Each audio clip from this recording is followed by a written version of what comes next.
am the news for reasons I can never explain. I speak the truth. I put an end to all your pain.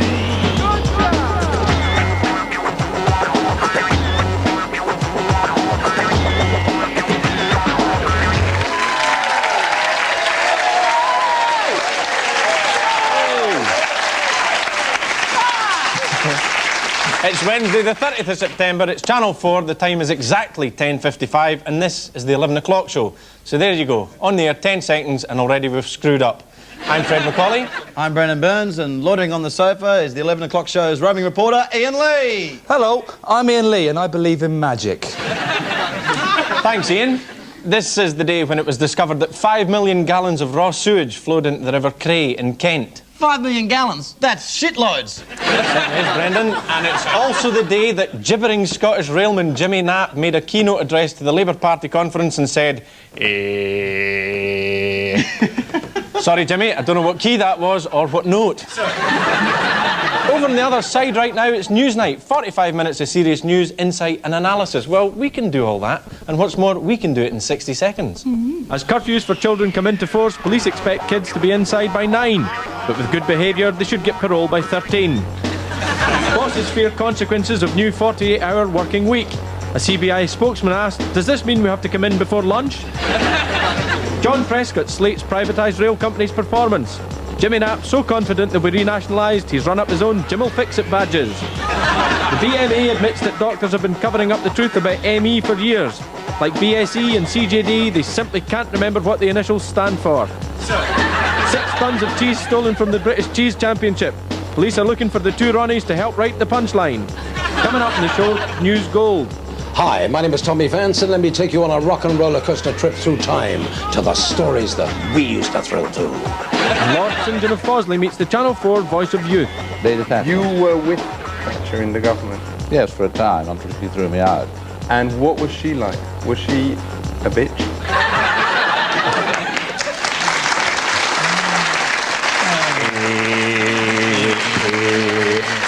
With the launch of the 11 o'clock show, ITV already seem to be running scared. In an obvious panic measure, as you can see from today's Telegraph, they've spent £1 million on a revamped new look.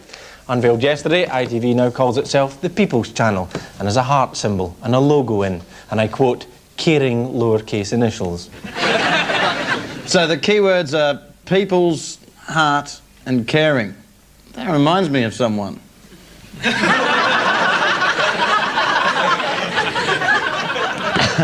And how can a logo be caring? What will it do? Make me feel warm inside? Well, it's actually very cleverly done. You can take any word, remove the capital letters, and it suddenly becomes strangely alluring.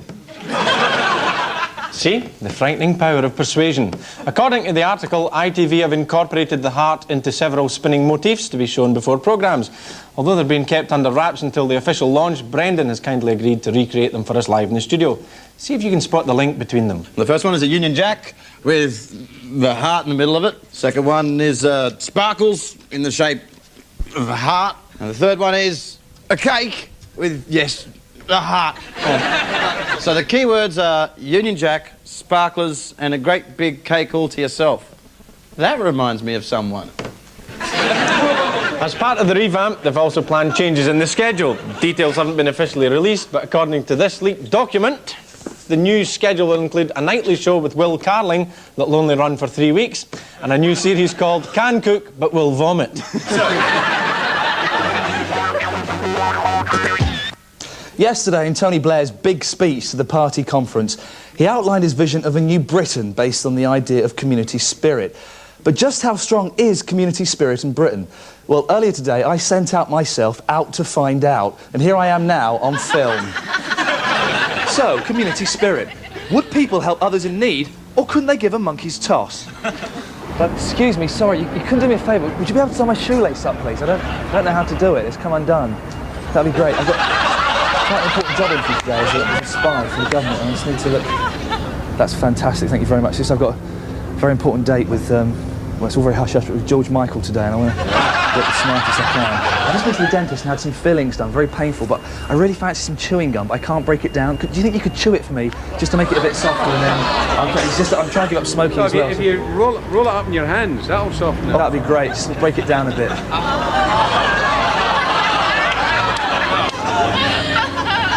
How's that? That's great. That's much better, thanks a lot. Cheers. So there is some community spirit left in Tony Blair's New Britain.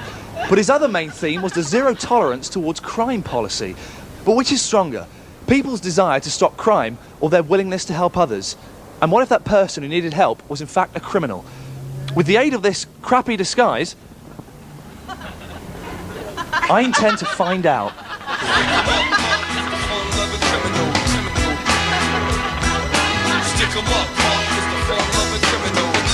Have you got a light at all?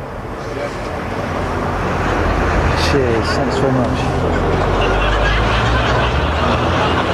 You couldn't do it, could you? He wanted a flamethrower.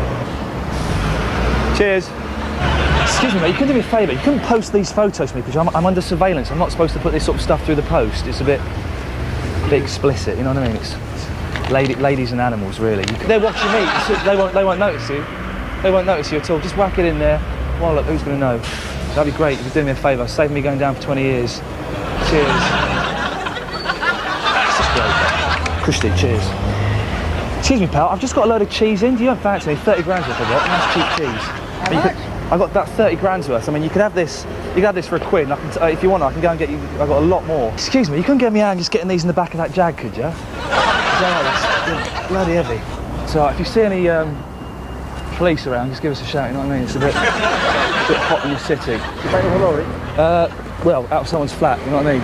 Excuse me, pal. Sorry, I couldn't ask you a favour, could I? I've got this this little problem here. I need to get rid of. I've got this shooter. You couldn't bury it in your back garden for me. Just get rid of it for me. Just put it in your back garden. No one's going to know. I mean, are you sure? You'd be doing me a great favour. I've just got this gun. You couldn't bury it in your back garden for me, could you? You'd be doing me a great favour. Cheers, pal. Thank you very much. This is Iain Lee, 11 o'clock show. Archway.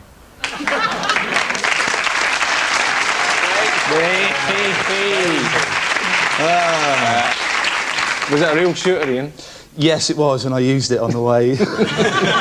American news now. Tomorrow the transcripts of the infamous taped conversations between Monica Lewinsky and Linda Tripp are to be released. Meanwhile, a Senate committee is still trying to nail down a precise definition of impeachable offences. We go over now to our American correspondent Rich Hall, who's standing in front of the White House, as if simply being there somehow makes him know what he's talking about. Hello, Rich. Hi, everybody. I'm standing here in front of the White House. That's it. Look at that faintly suggestive spurting white fountain out front. They should shut that thing down. It's disgusting. Anyway, this week things are fairly back to normal here as far as Clinton's concerned. He's got Benjamin Netanyahu and Yasser Arafat in there. He's trying to work out some kind of land accord. And there's a photo in the Washington Times today of the three men. You'll notice they're standing. They're standing. Apparently nobody wants to sit in the White House anymore. It's kind of like visiting a porno theater, you know what I mean? But this is one thing that Clinton is great at. He's great at sticking his head into peace talks and trying to get credit for them. It's kind of like when you go on a holiday and you get your photos back and there's always that weird guy in the photos. That's what Clinton's like during peace talks. There goes the Secret Service. They're all over the place. And here's my question. We're at a point in history where some seaman on a dress is going to bring down a president. How stupid and pathetic is that? And also, where were all these Secret Service people when you needed them?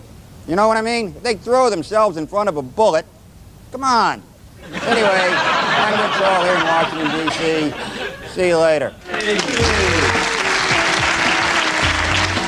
Now, obviously, there's been a bit of criticism in the press that the Labour conference is all stage managed, that Labour's image is being manufactured for public consumption. Well, last night I obtained an exclusive interview with Northern Ireland Secretary Mo Mowlam to discuss the matter. All right. Iain Lee on the line from London. Iain, you're a line to the Secretary of State. Hello, Mo. It's Iain Lee here. How are you? Okay? Very well, Iain. And you? I'm fine, thanks. Yeah. I've got a question about Labour's image. Now, you're a serious politician, and you've done some fantastic work in Northern Ireland, which I'm sure no one would disagree with. So why do you trivialise it by being photographed with that ginger guy that everyone hates? Well, actually, what I was doing, Ian, was that we have a youth event at Party Conference every Sunday before it starts. Yeah. And I go because it's usually good fun, and I enjoy a dance. Yeah. And Chris Evans, very kindly, ginger guy you might call him. Talking about Robin Cook, actually.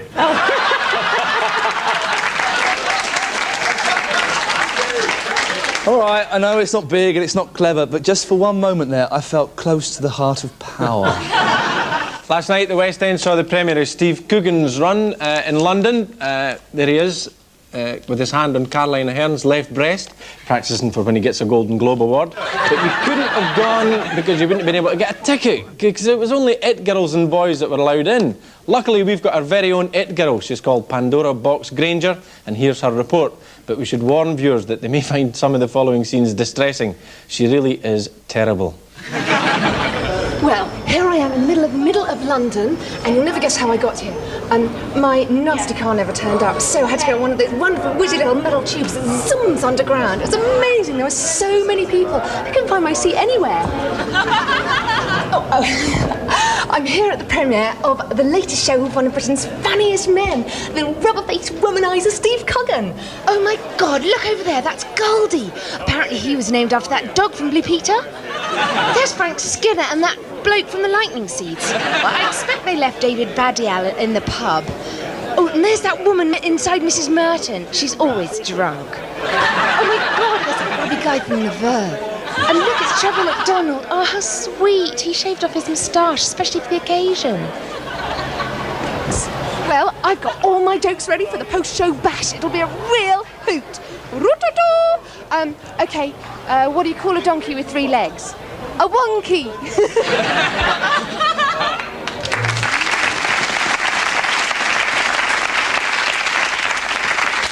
Tony Blair. You probably think you know what he looks like, but do you? Here he is on page 8 of today's Sun, the brilliant Griffin there comparing Tony to hard man Vinnie Jones, and coming up with a remarkable likeness of Alan Sugar.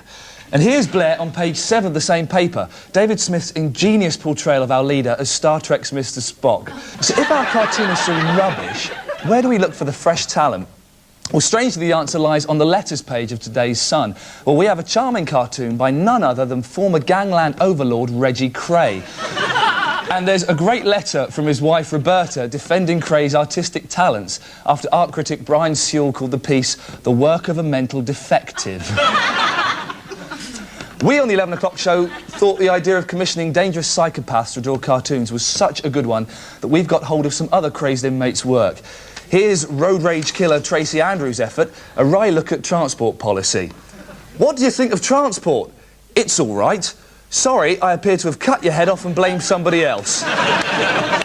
And here's the Yorkshire Ripper giving us his take on the Northern Ireland peace negotiations. Sorry, it's upside down. It's a little bit hard to make out. I think he's used his own blood. Now, and Peter has also suggested a logo for his comical strip, and here it is. Coming up in part 2, the official Channel 4 Voice of Youth. See you in a minute. Yeah. Come back in the second half and check us out because we're going to be talking to Lord St. John Stevis about government and tin. Keep it real, aye? That's it. The streets are rough. Read all about it. Woman forces baby to walk against its will. Very slowly.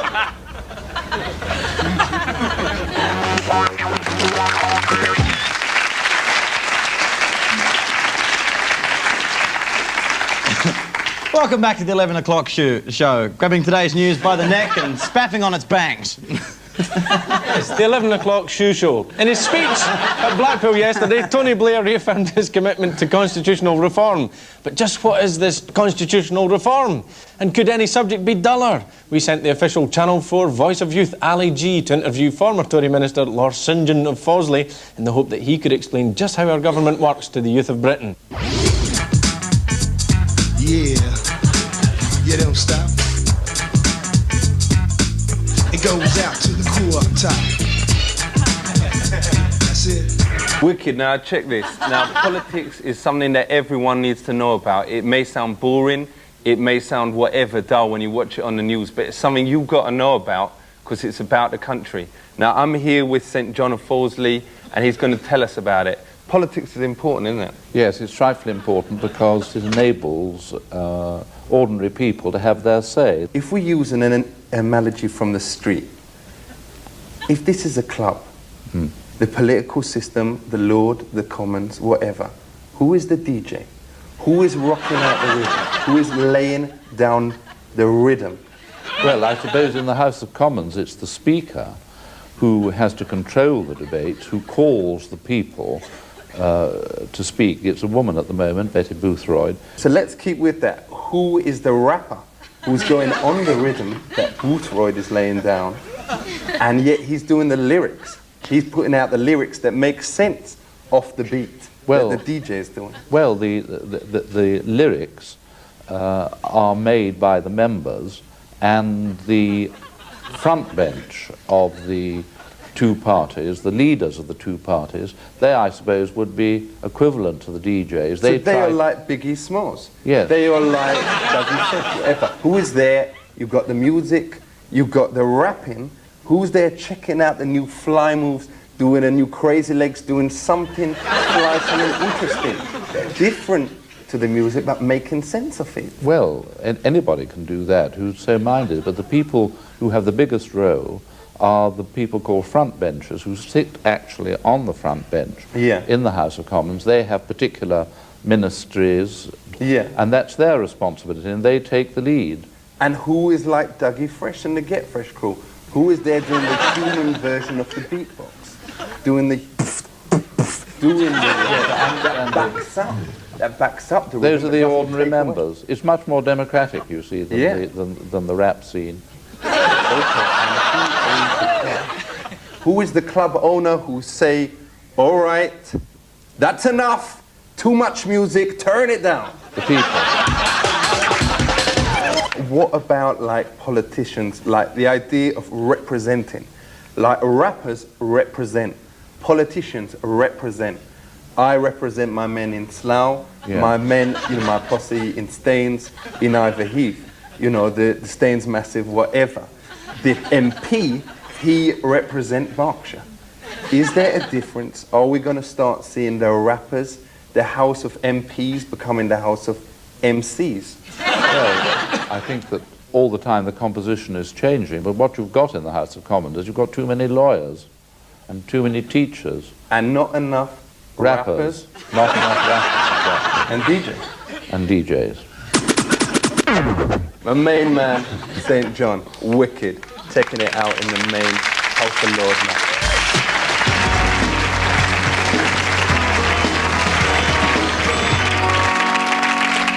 It's the 30th of September 1998, but what was happening on the 30th of September 1988, or 78, 68, or 58? Tommy Vance will never forget. Hi, my name is Tommy Vance, and this is my News Gold. The year is 1988 Anno Domini, and back in the USSR, there's a new kid on the Soviet bloc. Mikhail Gorbachev is about to become president, and the Ruskies are ecstatic. He's got the new Russia all mapped out on his head. From a red man to a dead man. 20 years ago today, the Vatican loses its head honcho. Not God, he's an eternal spirit and therefore cannot die. No, I'm talking about Pope John Paul I. Some say His Holiness was killed by the mafia. Was he? God knows. From holy men to Tony Benn, and the day remains the same. It's the Blackpool Conference 1978, and the burning issue is smoking. Are fags allowed at the conference? He is, but the delegates banned back, and quite right too. Smoking's wrong. I only do it because I'm cool, and my lungs are made of platinum steel. The year of our Lord is now 1958, and the king of rock and roll leaves Memphis. Where is he going? Overseas? Why? The footage doesn't explain. My job is to watch, not to interpret. That would be editorializing. That's not my gig.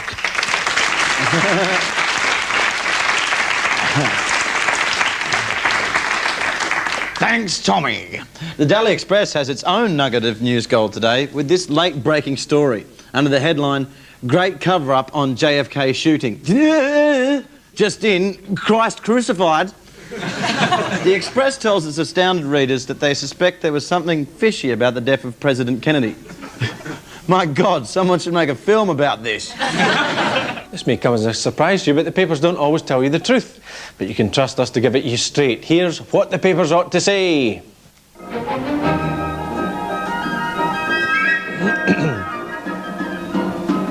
We're looking at an article in today's Express about Geri Halliwell. The paper says, since leaving the band, she has auctioned her clothes for charity and has adopted a simple, sleek looking, meaning? Since leaving the band, she's stopped dressing like a tart and is trying to become the new Princess Diana. Geri has ditched her raunchy image for a demure look, which fits in with her charity work. Geri has ditched her raunchy image for a Louise Woodward look, which makes it rather scary when she's seen clasping a child. She's particularly interested in breast cancer, having discovered a benign lump in her right breast at the age of 18. One disease is as good as another, and this one's perfect because she can remind people of what great tits she's got. Now, we've all been poking fun at the news and the people in the news, and that's fine. But every once in a while on this programme, we like just to take a step back and tackle something a little bit more serious. For example, the sad story of 12-year-old Simon Saunders, who suffers from an unusual condition. He only sees the world in black and white.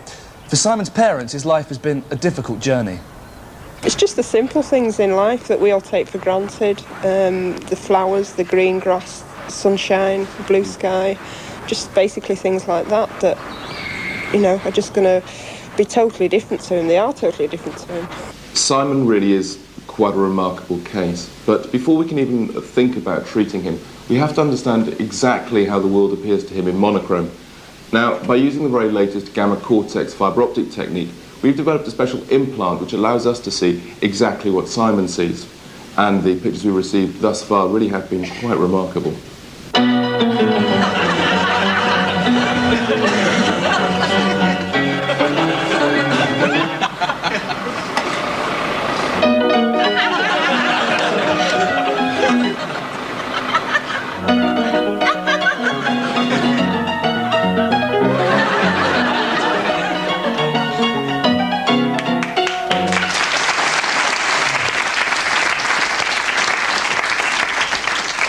The latest Euro law on working hours comes into effect at midnight tonight. Will it never end? Where will they be sticking their Euro noses next? Well, the 11 o'clock show has the matter in hand. To keep track of all the latest Euro legislation as and when it happens, we've engaged our very own Euro correspondent, Wim van der Laan. So let's go right over to Brussels to find out what's happening. Wim? Today, here in Brussels, the European Commission announced a new EU directive on the standardization of celebrities across the community of Europe. From the 1st of October, only the following people will be recognized as celebrities. Prince Rainier, Morten Haget, Stefan Edberg, Falco, Bjorn from ABBA, Jan Hammer and Dutch darts champion Raymond Barneveld. From Britain, you will be allowed to have your hat-leaving singer, Paul Young. Is that true, Wim? No, I've been talking whoppers out of my arse.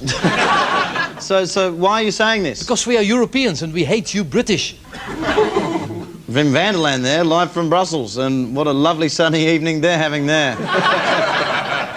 We've been the 11 o'clock show. That was Wednesday, September the 30th, and we'll be back tomorrow with Thursday, October the 1st. That's topical. Hope you'll join us then. Good night. Good night. Good night.